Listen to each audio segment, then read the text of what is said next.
Hello, everyone. Welcome in to another episode of Chop It Up. Audio only episode this week.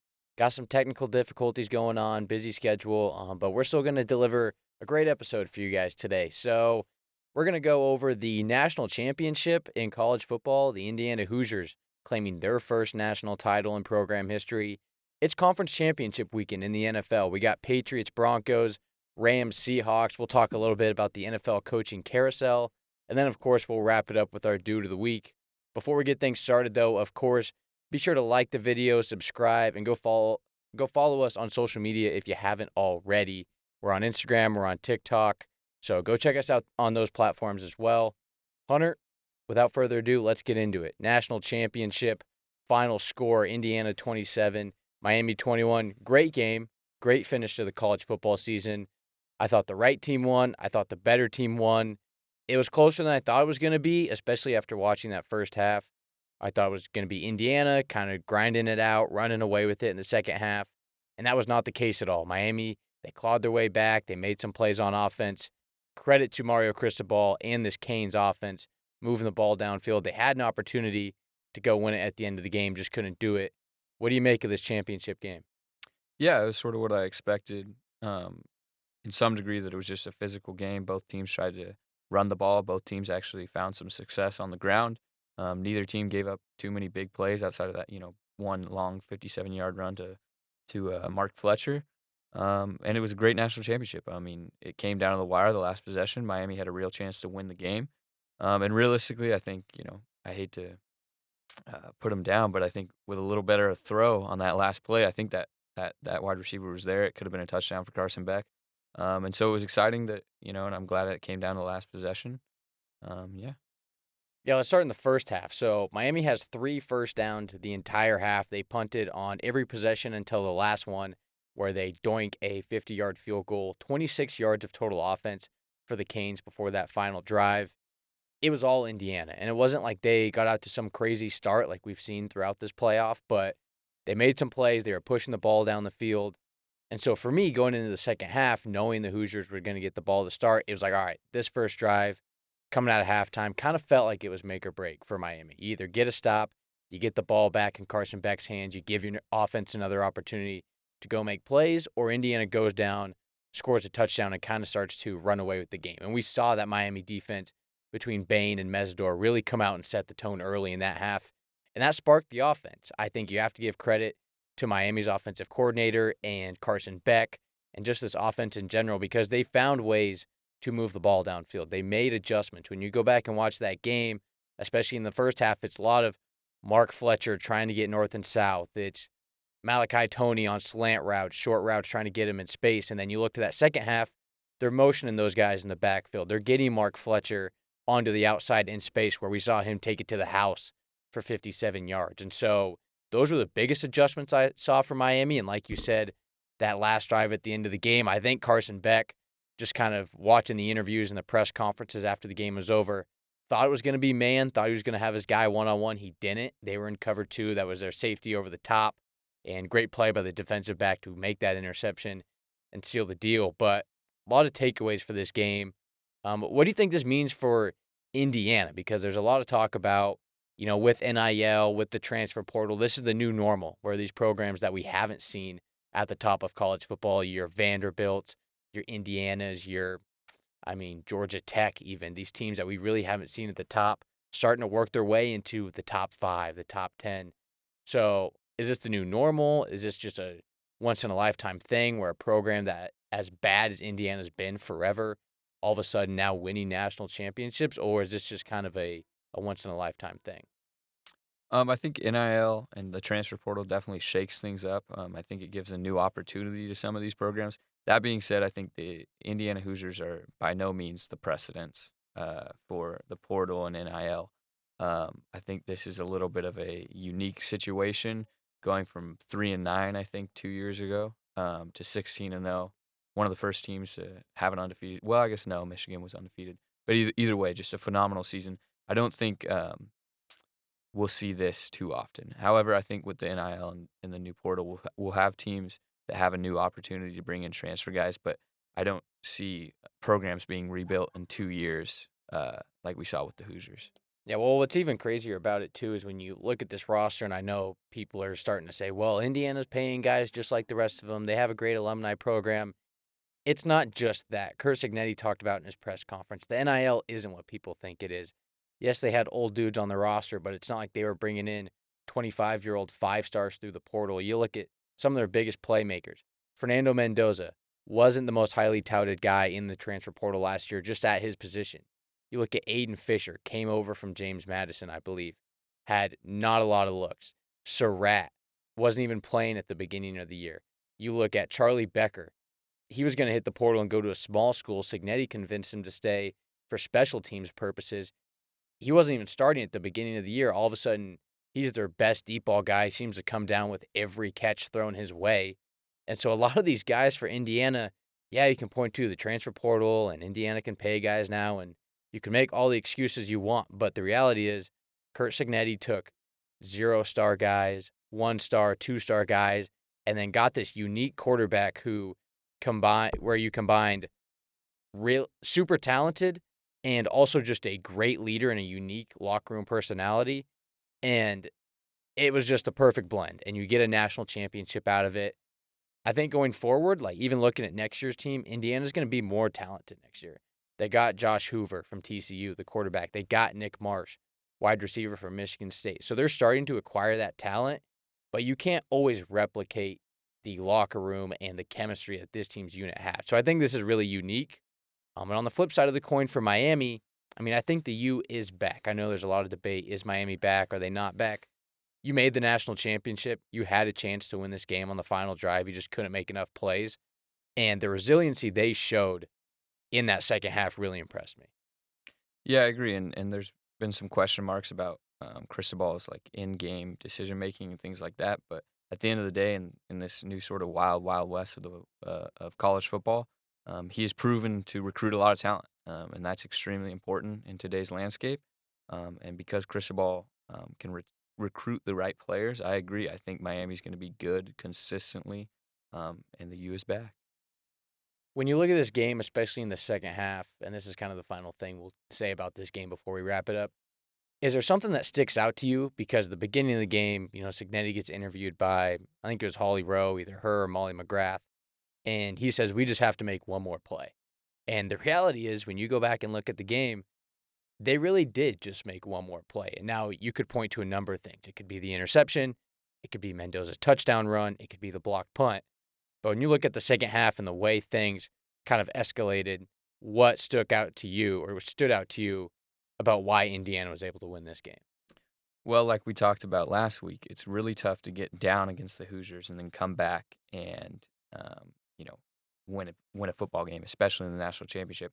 And what I noticed in the second half is while Miami started to put up some points, the Hoosiers stayed consistent. They scored 10 points in the first half, 17 in the second. And I think even though Miami gave a valiant effort, it just shows how disciplined this Hoosiers team is. They don't beat themselves, and if you spot them a 10-0 lead, good luck coming back in the second half. There's two things that stick out to me about this game. The first one, the blocked punt. Indiana has 8 blocked punts in 2 years under Curt Cignetti. They blocked a punt against Oregon. They blocked a punt on Monday night against Miami. It wasn't just the blocked punt that stood out to me because that was terrible protection from the guys in punt block. Indiana, it wasn't a full all-out rush at the punter. It was like punt safe, and they were still able to get back there. Obviously, they score the touchdown, which that touchdown, those 6 points, does end up being the difference in this game. But if you go back to the beginning of that drive, when Miami gets the ball, Malachi Toney catches the punt inside his own 10 and tries to make a play, can't go anywhere with the ball, and Miami starts that drive on their own 10-yard line. If he just lets that ball trickle into the end zone, if he lets it go out of bounds, whatever, you can make a case that Miami's starting that drive at the 20. Maybe they move the ball up a little bit. And so instead of punting at their own end zone, they're punting at the 10, the 15, the 20, whatever it is. And so that kind of stood out to me just in terms of when you look before that block punt. If Toney doesn't try to make that play, there's a good chance Miami isn't having to kick out of their own end zone, and maybe that block punt doesn't happen. The other thing that stood out to me was Curt Cignetti on this final defensive drive. Miami doesn't have any timeouts. They have to score a touchdown. They're driving the ball downfield, and Kurt Cignetti decides to call a timeout. Rest his defense, relax, get him to calm down, which you don't always see a lot because you want the offense to stay on the field. You want the clock to keep ticking. Cignetti calls that timeout, gives his guys a rest, and the very next play coming out of the timeout, Beck throws that interception. And so I think you see the strategy, you see the great coaching adjustments by Cignetti, and this is kind of his go-to. He's a bold guy. That's not anything new to anybody. And so for him to call that timeout, stop the clock, and give his defense a rest, I thought was a big deal there at the end of the game too. Yeah, and I was surprised in that moment. Cignetti burned a couple timeouts late in the game, and I was wondering if that was going to come back to bite him, but clearly it ended up paying off. Let's move on to the NFL talk now. It's conference championship weekend. I'm fired up about it. The Patriots have found their way back into the AFC Championship game where they will face the Denver Broncos. The Patriots are 0-4 in Denver in the playoffs, but it's a little bit different this time. New quarterback on both sides. After the game last week, we thought it was going to be Bo Nix versus Drake May. Turns out it's going to be Drake May versus Jarrett Stidham, the former Patriot. I think the Pats drafted him back in 2019. Was there for a couple years, played in Vegas for a year, now finds himself still in the AFC West out there in Denver.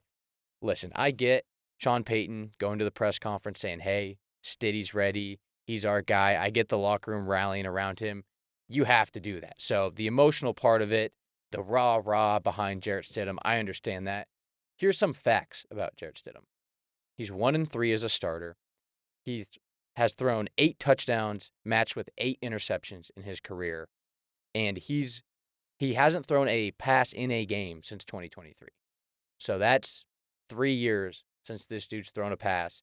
He's going to go into the AFC Championship game, and people are acting like he's just going to roll right into it. I'm not saying he can't throw for 170 yards, a touchdown, and a pick, but to think he's just going to be Bo Nix or to think he's just going to be your normal NFL starting quarterback in this situation seems a little ridiculous to me. Yeah, what's also standing out to me is just that the Patriots defense has been improving. I mean, since week 17, they have the highest pressure rate. Obviously, granted, they played the Chargers and the Texans, who don't have great O-lines. But the Denver Broncos' offensive success has been built on not getting behind the sticks this year. I mean, Bo Nix has only taken 22 sacks over his 17 starts. He leads the NFL in adjusted sack rate. And so I'm curious how, with those improvements from the Patriots pass rush, how is Jarrett Stidham going to handle that, considering Bo Nix was so good at mitigating the pass rush? And so I expect the Patriots to stack the box and sort of make Jarrett Stidham beat him. And I just don't know if I trust a backup quarterback in the AFC Championship who hasn't played in 2 years in a regular season game or playoff game to show up. I'm glad you brought up the New England defense because their stats throughout this playoff run have been elite. They have 4 interceptions, 9 sacks, and they've only allowed 135 yards on the ground. Now, like you said, Chargers and Texans offensive line, not great. It also helps when C.J. Stroud forgets how to play football in the divisional round. That was tough to watch if you're a Texans fan. Another thing that I dug up when I was prepping for this show was the Broncos only ran the ball for 70 yards against the Bills. Bo Nix actually led them in rushing. He had 12 carries for 29 yards. The Bills rank 28th in rush defense. The Patriots rank 5th in rushing defense. And so with Nix out, yes, Jarrett Stidham can move with his legs, but he's not necessarily Bo Nix, like I already said. And so not only do I think it's going to be tough for Stidham to move the ball downfield with his arm against the likes of Christian Gonzalez and Carlton Davis, I think it's also going to be extremely hard for Denver to run the ball against this New England front. They don't get a ton of pressure on the quarterback when they rush for, but they are really, really good at plugging holes and limiting other teams' run game. So, well, and also with Stidham back there, you might as well send some extra rushers. I mean, yeah. Dare him to beat you on the outside. Mm-hmm. Yeah. So, to no surprise, I'm going to take the Patriots in this one. I really, really hope we win. It kind of seemed, I wouldn't call it a failure, but to come all this way, to have this great turnaround and then lose to a backup quarterback that you had drafted, 5 or 6 years ago, it'd sting pretty bad, to say the least. Yeah, well, I'm going to take the underdog just because we can't discredit the Broncos defense. I mean, they were 8th in pass defense this year. Obviously, we know New England's air attack is pretty elite. Drake May is an NFL MVP candidate. But they also, not only do the Broncos have a good pass defense, they led the league in sacks. And then what I'm really interested in is Will Campbell will be facing another tough matchup after receiving a lot of criticism over the last 2 weeks, after facing Khalil Mack and then Will Anderson last week. He has Nick Bodino coming in his way. And so I'm just going to take the Broncos strictly due to their defense. I'm hoping they can get stops. Um, and I guess we'll just see how it plays out. I don't expect the Broncos to put up a whole lot of points, so I think they're going to have to keep the Patriots under 20 points to win this game, and that's going to be really difficult. But I'm just going to sort of play devil's advocate here, and rely on a tough defense that's won games in the past. I mean, they made it all the way to the Super Bowl a few years ago with Peyton Manning at the quarterback, throwing more interceptions than touchdowns that season. So yeah, I'm just going out on a limb saying the Broncos defense is going to show up. They're very good. They've been good throughout the season. They're going to get to Drake May, get some sacks, and come out with a win. Bold move. I'm not going to say I like it, but I respect it. NFC Championship game. Seattle Seahawks, Los Angeles Rams. NFC West matchup. Not sure anyone's surprised by that. NFC West has hands down been the best division in football, essentially from start to finish this year. You had the Niners, who are really good despite the injuries. Seattle's red hot. The Rams, for a majority of the season, looked like the best team in football. Kind of stuttered there towards the end of the season, so they'll be going on the road to Seattle. This one's going to be close. It's going to be ugly. I think anytime you get an NFC West matchup, you can kind of throw the statistics and the analytics out the window because the Rams and the Seahawks, both times they played this year, came down to the last couple drives. Seattle missed a field goal in LA early in the season. Then when they matched up again in Seattle, went to overtime. Seahawks got it done. Controversial 2-point conversion that really helped the Seahawks get back in that game. If I had betting money, I'd take Seattle in this one, but kind of like what you were saying with the Broncos, I don't mind the underdog in this one. I think when you have Matthew Stafford, Puka Nacua, and Devontae Adams, it's hard to count that team out. And the Rams just find a way to win. That defense isn't what I'd call spectacular. The offense seems to be pretty good. They've stuttered the last couple of games. I'm not sure Stafford's 100% healthy. Not surprised if that finger is seriously bothering him.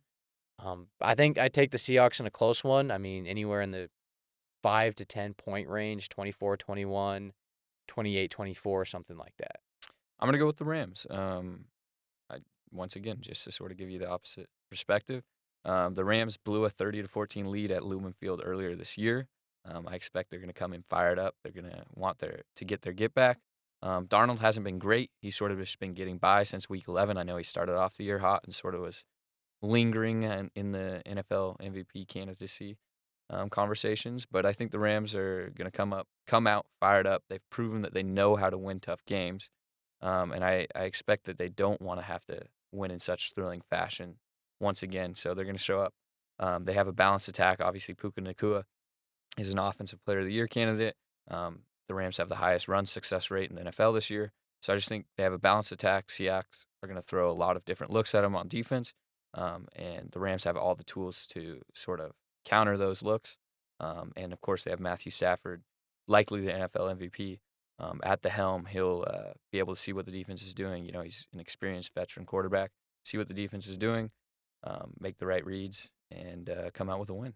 Who do you think has more pressure in this game? Because if you're Seattle, you're the 1 seed at home. You've been lights out all year. That defense is as good as it gets. And I mean, Sam Darnold, like you said, started off hot. He's kind of teetered out the last half of the season, but they still run the ball well. Sounds like Charbonnet's out. You still have Kenneth Walker, who's a beast in the backfield. Jackson Smith-Njigba, he's a problem. And you have that whole city behind you. But on the other side, for the Rams, you have Matthew Stafford. You have the weapons that we talked about. And I do think Stafford's going to win the MVP this season, and tip of the cap to him. But if you're LA, you probably only have so many more shots at it with Stafford. I mean, he's not getting any younger. The injuries are just going to keep adding up. We'll see what happens with this finger. I mean, it's not like that's a career-ending injury or anything, but it's been bugging him. I think it affected him in Chicago. And so if you lose this one and, you end your season a game away from the Super Bowl where you would have a very legit chance no matter who comes out of the AFC, you kind of it's tough. You got to take it on the chin and just accept that you probably only have maybe 2 to 3 years left with Stafford at the helm. Yeah, I agree. I was going to say the Rams have more pressure on them for that exact reason. I mean, we just saw like Josh Allen's only 30 years old, and I would argue that his age played into Sean McDermott's firing, right? So teams feel the pressure when their quarterbacks are getting old. It's hard to come by a franchise player. Stafford's been really good for them. He's already won them a Super Bowl, and I think that window, that opportunity for another one is closing up. And so I'm going to say the Rams have more pressure on them. I would say the Seahawks, although they were expected to be good this year, I don't think anybody saw a 14-3 season. And so I think to some degree, I'm sure everybody within the organization really wants that championship. But outside of the organization, I think you already have to be pretty happy with how the Seahawks have done this year. I'm glad you brought up Josh Allen. We're going to get into the NFL coaching carousel here for a second. There's already been, 5 or 6 different hirings across the league. We're not going to break down each one, but we'll talk about a couple and which ones stand out to you. Like you said, Sean McDermott just fired from Buffalo the other day. We got John Harbaugh, going to the Giants. Stefanski's going to Atlanta. Saleh to the Titans. Jesse Minter just broke today, headed to the the Ravens, was at the Chargers. And then Jeff Hafley from the Green Bay Packers going to the Miami Dolphins. Which of those moves kind of stand out to you? Which ones do you think are franchise-changing moves? Do you think there's a couple busts in there? What are your thoughts so far on the recent coaching cycle? I mean, the obvious talking point to me is Sean McDermott and John Harbaugh. I think those situations are very similar. Both coaches have performed well as of recent. That being said, when you're sort of just just about to get over the hump and you've been there for a few years, not even a few years, I'd say 5 or 6 years for both those teams, eventually people get a little impatient and they want to see their teams win. And obviously Allen's turning 30. Lamar's getting a little bit older as well. They're looking at their Super Bowl window, and I think it's just a very similar situation where both coaches were great coaches. They performed very well, but eventually you got to get over the hump, and it just hasn't happened for them. Who has the better chance of getting over the hump? Is it Baltimore or is it Buffalo? I would say Buffalo. I'm giving Josh Allen the slight edge over Lamar Jackson in the playoffs. And then also I just think they've just been so close. I would argue closer than Baltimore. Yeah. Especially this year. Like Baltimore, although I know Lamar was hurt a lot of time this year, I think even if he was healthy, they weren't going to perform to the level that they have in the last 4 or 5 years. So I'm going to say Buffalo's closer just based on performance this year. Yeah, I'm with you there. I think also Josh Allen's play style, and listen, I know he runs around a lot and there's a lot of chaos, which did come back to bite him in that Denver game. I can see Allen, as he gets older, adapting a little bit more to pocket passer, strong arm, kind of more of a Matthew Stafford prototype, whereas Lamar, his legs is what makes him so special. And I'm not saying he can't throw it well, because he can, but if you take away Lamar's legs, he's not the same person. Like if you just put them back there in a chair and you said, all right, you have to throw from the pocket, I'm trusting Allen a little bit more than Lamar. I also think it's going to be a little bit easier for Buffalo to acquire talent. Like I think Buffalo is a better destination than Baltimore, but a lot of that hinges on who they hire. If they go out and they get a coach who changes things up and Josh Allen doesn't like it and they can't get the right guys in there and they can't get Josh a receiver, then it's going to be a problem. And the Ravens, they still have Derrick Henry. They have Zay Flowers. So you have some pieces. You just have to keep building. You have to develop that defense as well. So I'm with you there on Buffalo. A move that I love, Kevin Stefanski to the Falcons. I think this is a great move. I'm super high on Kevin Stefanski. This guy had the Cleveland Browns playing good football, and that is extremely hard to do.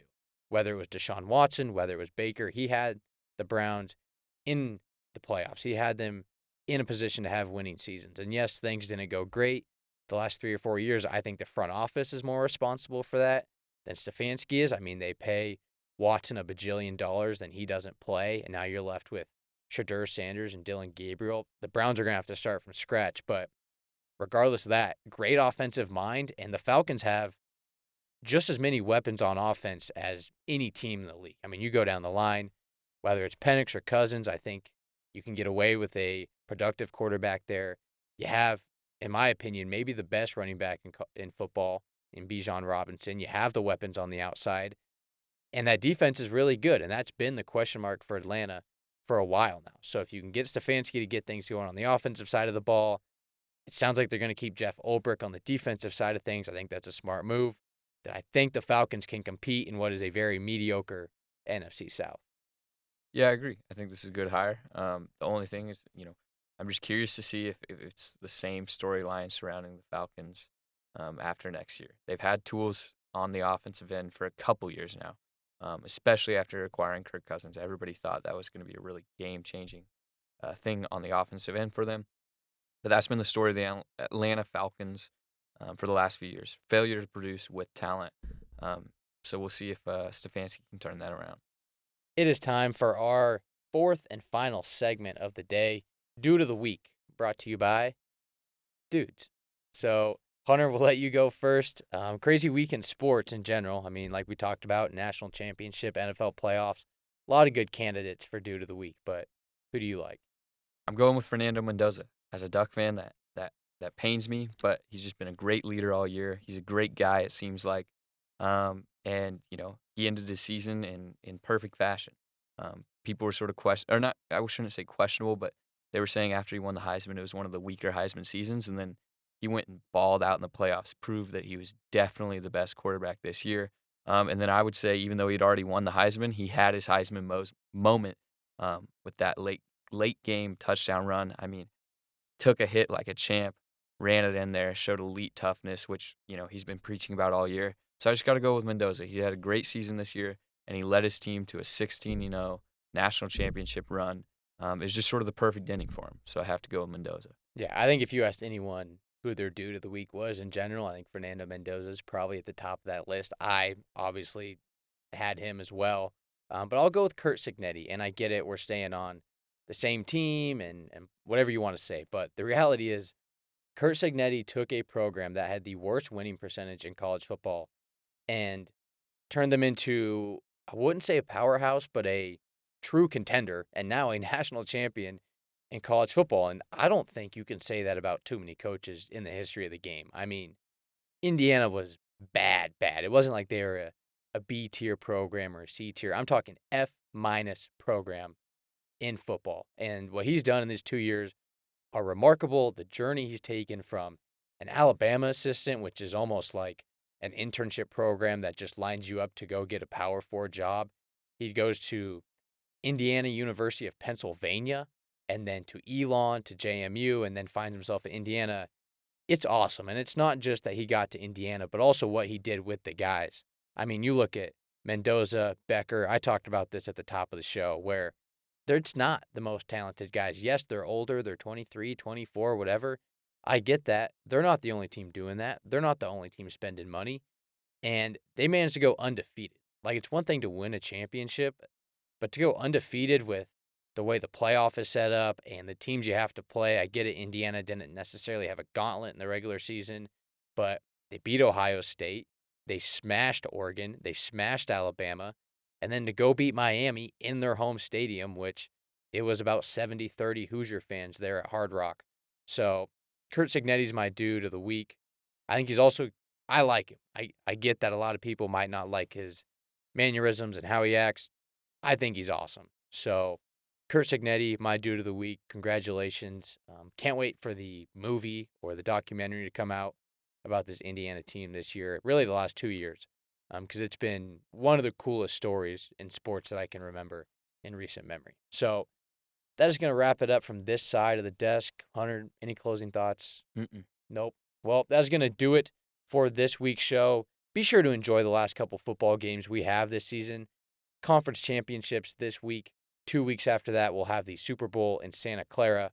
And then that's it for a while. So soak it up, folks. Like we talked about, if you haven't already, subscribe and like this video. Be sure to stay tuned for more content both on Instagram and TikTok, as we're going to start throwing out some clips from these shows. And thank you for listening, and we'll talk to you guys next week.